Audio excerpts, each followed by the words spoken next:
For fast approaching 20 years now, Traveler's Tales has been pumping out LEGO games, all beginning with Star Wars. This wasn't such an unusual turn for them, as much of their early career was pumping out licensed games of varying levels of quality. Toy Story 2, Buzz Lightyear to the Rescue, and Sonic are on the higher end, while Finding Nemo and the frankly disastrous Crash Bandicoot, The Wrath of Cortex muddied the other end.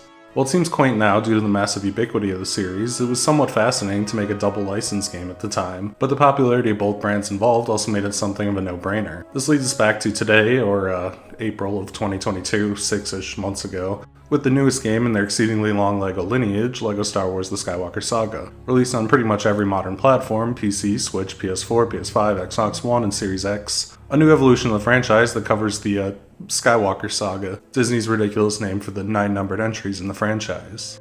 The game is a pretty far step from the humble beginnings of the franchise. Once an incredibly simple, straightforward linear platformer with basic mechanics, this new game is a bizarre cluster of everything. To start more negative, the game is more or less no longer a platformer. I don't even know what I would call it. Outside of very scarce few locations with more traditional platforming, almost all optional, the platforming in the game is all on rails, whether literally climbing rails or jumping across beams. The game asks very little of the player beyond pressing A to automatically spring between applicable platforms, something made worse by how oddly unreliable it is. Attempting to move through it quicker by mashing will lead the game to breaking the targeting and usually just shooting you to your death. The game crawls whenever it comes to these sections. In place of this, the game focuses more on exploration to an extent, generally wandering about admittedly nice looking recreations of iconic locations looking for things and engaging in combat, which is significantly beefed up with light, heavy, force attacks, launcher for air combos, and even a dodge, plus cover systems for shooting to make the shell of a real action combat system. Although to be quite honest, the game is so easy that it rarely asks you to properly engage with these systems. Even against bosses, mashing the light attack and occasionally dodging is more than enough. Even more so as upgrades boost your combat power and survivability. Levels themselves are a mixed bag of ideas. Each movie is covered in 5 levels, hitting the biggest moments in each, or filler in the bad movies that nothing happens in, which bounce between fairly linear levels, boss fights, or vehicle missions. It's hard to lie, a lot of the levels are underwhelming. There's some decent stuff, but a lot of it feels like just walking point to point and mowing down some fodder. Hell, the interstitials between levels very often are literally just that. The main draw in a rather backwards manner is after the levels, in open world segments teeming with collectibles, puzzles, simple side missions, usually simple fetch quests, but sometimes leading into something a little more fun, and lots of references and characters in the movies, which can be fun in its own way. The open worlds are simultaneously flooded with cute details, but also a bit mindless. They tend not to have enemies, or very few if they do, which makes them mid-sized puzzle boxes more than exciting places to go. Fun sometimes, but with 1200 blue bricks to collect, it definitely drags throughout the game's 30-ish open areas. And that's before even touching on the 20-ish space worlds. The starship combat is nice enough, a bit simple, but the dogfighting is fun enough before you start clearing up the space missions where its simplicity starts to grate on you. All of this comes back to one weird idea. I don't know what this game is, and neither does it. The combat mechanics are beefed up, but the game is too easy for it to matter, and the levels are too far and few between for it to matter either, especially when the open worlds completely shunt it. The platforming is gone, which would have bolstered exploring the open worlds, and the exploration consists largely of exploring worlds without a lot of interaction, and some light puzzle solving, facilitated mostly by character class specific gimmicks, be it using the Force, the Jedi and Sith, shooting targets with gun characters, breaking gold boxes with bounty hunters, and so on. The game is a mixed bag of things that are mixed in quality, tossed out on a huge map without enough focus for any of it to solidify into a good game, leaving it a game that is to an extent less than the sum of its many, many parts. To briefly pivot to positivity, I think that the game presentation-wise is pretty spectacular. The music, all lifted from the movies, is as fantastic as ever, but the visuals really steal the show. Each location is a great miniature recreation of their appearances in the movie, including the more notable landmarks from each, but also widely varying in how the game looks through lighting, time of the day, weather, and effects. The atmosphere and style of each fully comes together, and even ones that are fairly similar, such as Tatooine and Jakku, both desert planets, are given a wide variety in how they're lit, what their color palettes are, and even how they're laid out, with Jakku's sweeping dunes against the more rocky, narrow, cliffy valleys of Tatooine. A few areas like Exegol are a bit too dark for my taste, which not only cloaks detail but makes navigating a bit of a challenge, but I think this issue only extends to 2 or 3 of the game's many areas, to the extent that it's a pretty minor complaint. Character animation is also a really impressive affair, with a shocking number of characters being animated differently even in the same character classes, despite there being a few hundred of them. Mace Windu mimics his aggressive fighting style from the movies, Yoda hops and flips as he attacks due to his stature, the long neck guy awkwardly wobbles about, and even among characters who just use guns you see some variety, as the various guns have different firing rates, recoil animations, and spread patterns despite being lumped together. And this is all before the array of joke characters in the extra tab, like Jabba, Babu Frick, and so on, who have decently unique styles built around their odd body shapes and sizes, even if most of these extra characters just punch. It's not that every character has unique animations. Astromechs share almost all of them as a class because there isn't much iteration in the design of R2-D2, but enough of the cast has unique stuff that it stands out as a really high quality detail. In stark contrast, Skywalker Saga is also filled with a slew of minor if consistent bugs that drag it down to an extent. I normally don't even touch on things like this, but they're so frequent that it becomes genuinely frustrating. The most common we saw playing co-op was when changing zone, occasionally one player's screen would go pitch black until they died. It's easy to fix, but also temporarily breaks the waypoints and prevents missions from progressing. Secondly, sometimes the lock-on aim assist would just stop working in space dogfights. Again, you can scrape through it just fine, but it takes longer, it's more tedious, and prevents you from using missiles. And third, the yellow dots indicating new stuff in the menus seem downright broken, sometimes never turning off or just reappearing constantly, making the menus even more cluttered than they honestly already are. And this is a mid-list common stuff too. The taxi between Pisana's two areas not once, not twice, but 4 times bumped into my brother's character while playing co-op, causing it to fly into space and shove me under the floor, locking me out of playing, and forcing us to go through the game's fairly lengthy loading times to reset the stage. The long loading times aren't that terrible, a bit longer than standard, but tolerable, but on certain missions it can be a chore, especially the smuggling space missions, which consist of 3 dogfights in different areas with a loading screen between each. All this is to say, the game has a lot of rough edges in stark contrast to its very polished exterior. Structurally, The Phantom Menace exasperates all the issues of the game on the basis that the movie is boring. It immediately begins with a short space tutorial of all things, something that comes up very sparsely and leads into 2 overworld sections, the Trade Federation ship and Lake Pagona. The first of which at least has the excuse of tutorializing combat, while the second is little more than following waypoints. You could go off the rails and explore for some bricks to get upgrades, but honestly the coin multipliers are a better monetary investment long term, as getting them all kinda ends the game's economy, even if they are a grind. The first actual level is a vehicle section covering the bongo scene from The Phantom Menace, which is essentially a brief rail shooter segment with no relation to the core gameplay, which you still haven't had a good chance to engage with at this point. Like, it's a fine level, but to be the first real one, I don't know. It's worth noting that when I say brief, I mean it. Most of the actual levels are. I'm not sure how to feel about the meme names either. Always a Bigger Fish isn't so bad, but some certainly are. After an additional 2 segments and open worlds, the next actual level is the Boonta Eve Classic, which is another vehicle mission. Although it's never not fun to pod race, I do find it controls a bit weird, like you need to fight the game, which seems to aggressively driver assist you, but it is pod racing, it's fun regardless of that.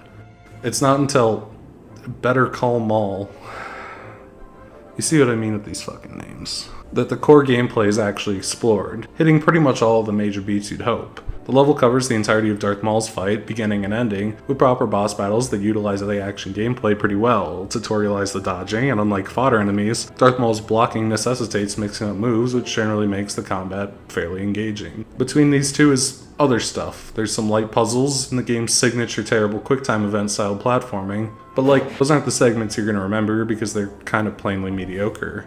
Outmanned but not outgunned kinda plays to the standard traditional LEGO format for the first time this game, taking place during the Battle of Windows XP. It's a simple mid-sized area with puzzles and combats.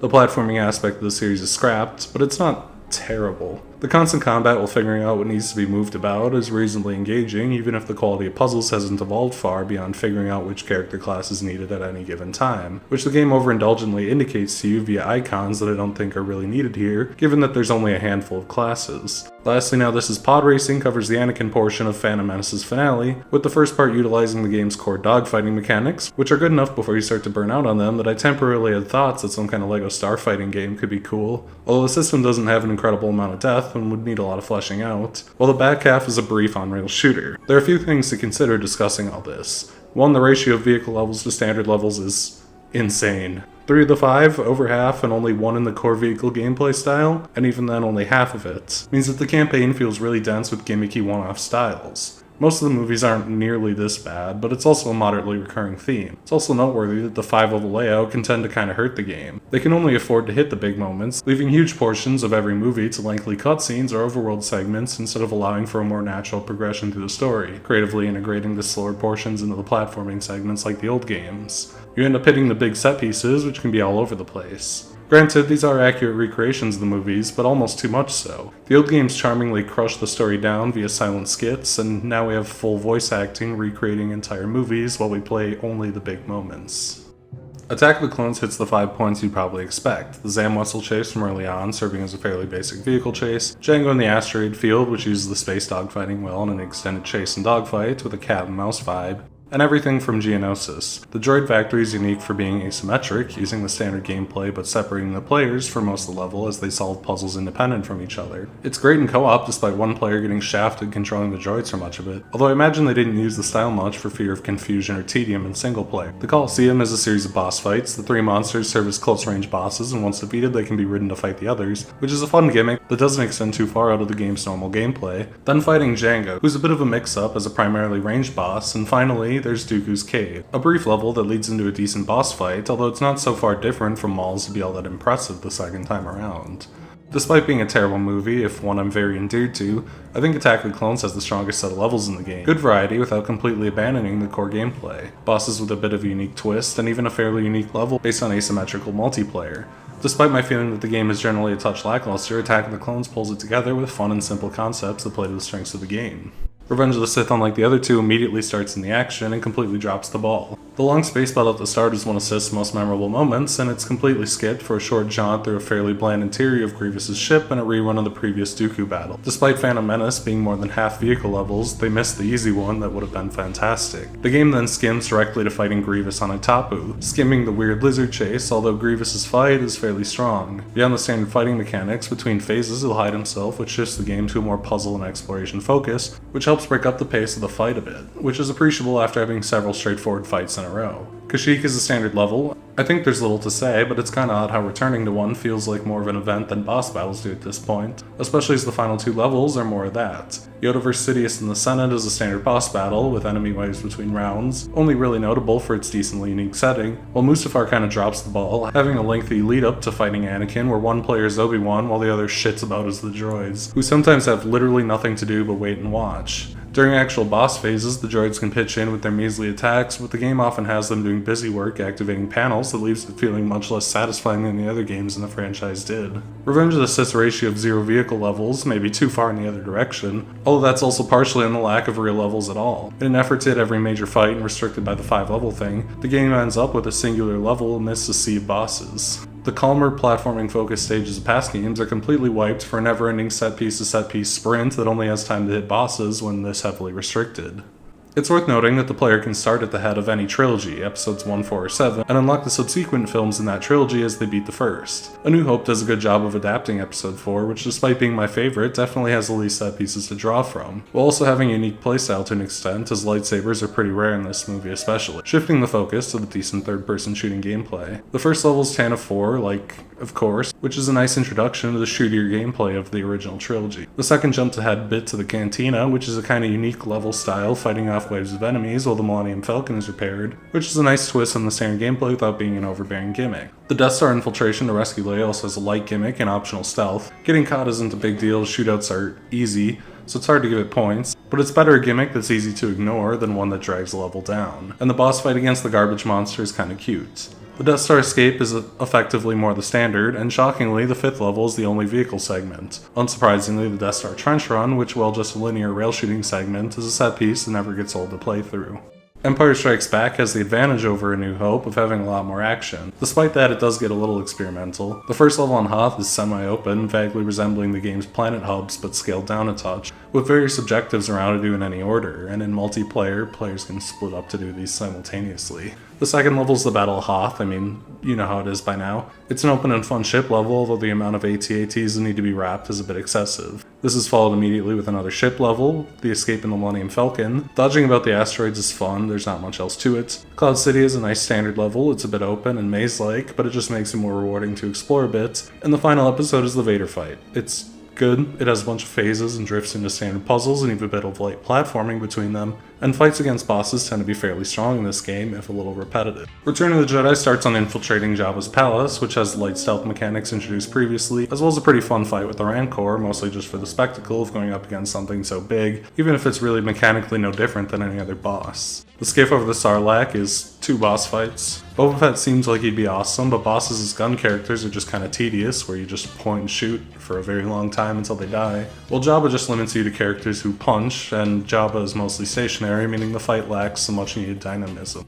The speeder bike segment is pretty tedious, sweep back and forth dodging trees, wait for a trooper to end up in front of you eventually, shoot, wait, and on and on. The indoor level serves mostly to introduce scavengers, weird characters that first appear here and have 3 gimmicks, a jetpack that's fairly broken for getting collectibles in the open world, and 2 situational tools for making nets to climb or break certain cracked walls. The part near the end where the ATST is controllable is pretty cathartic and fun, just letting you mow shit down, which makes for a good finale. The end of Jedi is bizarre. It begins with another boss fight with Vader, all fine and dandy, but in co-op the players fight each other. But Vader isn't allowed to win. Luke has to, so the best strategy is for player 2 to just give up. After some simple puzzles is the Palpatine fight. It's what you'd expect. Dodging the lightning strikes that rain down every once in a while makes it a little more engaging than the average boss. It's fun, but it's also more of the same. The sequel trilogy is kind of a disaster. Fitting. Who would have thought that 3 boring nothing movies that nothing happens in would be filled with boring nothing levels? As with the movies, The Force Awakens has the most going on, escaping the Star Destroyers Finn and Poe in a standard solid level, shooting down TIE fighters in the Millennium Falcon, which is a fine vehicle mission break. The Kanji Club ship tries the asymmetrical thing again, although unlike the Droid Factory, there's a lot more waiting around for the other guy, pretty much only made sufferable due to how funny Kanji Club is. Starkiller Base tries a new twist on bosses, as Phasma is immune to damage and the player needs to set traps to stun her, but she's automatically drawn to the traps, which takes away any tension in luring her around, and the final stage begins with a decent X-Wing section, and ends with a standard Kylo boss. The whole episode is full of generically decent stuff with nothing stand out, which is a shockingly accurate capturing of the film that it's based on.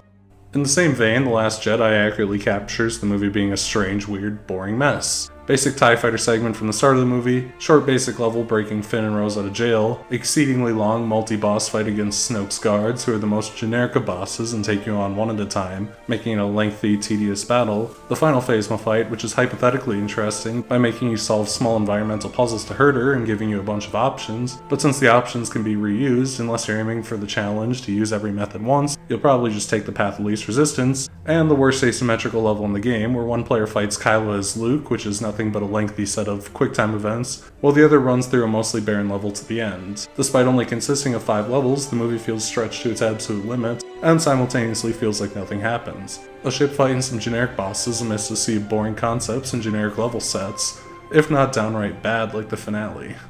The Rise of Skywalker fares no better as a movie with equally little going on. The Millennium Falcon chase from the start is represented as a short auto-scrolling ship segment that takes roughly 3 minutes if the lock-on doesn't break as it did in our first time. They Fly Now, yes it's actually called that, is a sub 2 minute rail shooter where you point and shoot at enemies. The third stage on Kijmi reincorporates the stealth thing, which makes it far more interesting than most of this episode, if only a little, because the stealth is completely ignorable. There's the fight against Kylo on the Rune Death Star, which has an interesting setting and a few neat gimmicks to it, like the waves being a threat throughout. While at this point, battles are pretty played out. And the finale is essentially all boss fights. The Knights of Ren act identically to the guards from 8. Finn and the girl ride horses in a mediocre rail shooter segment before shooting some vents. And Palpatine, the big finale, is a series of QuickTime events, and just like the movie, the game ends on a whimper.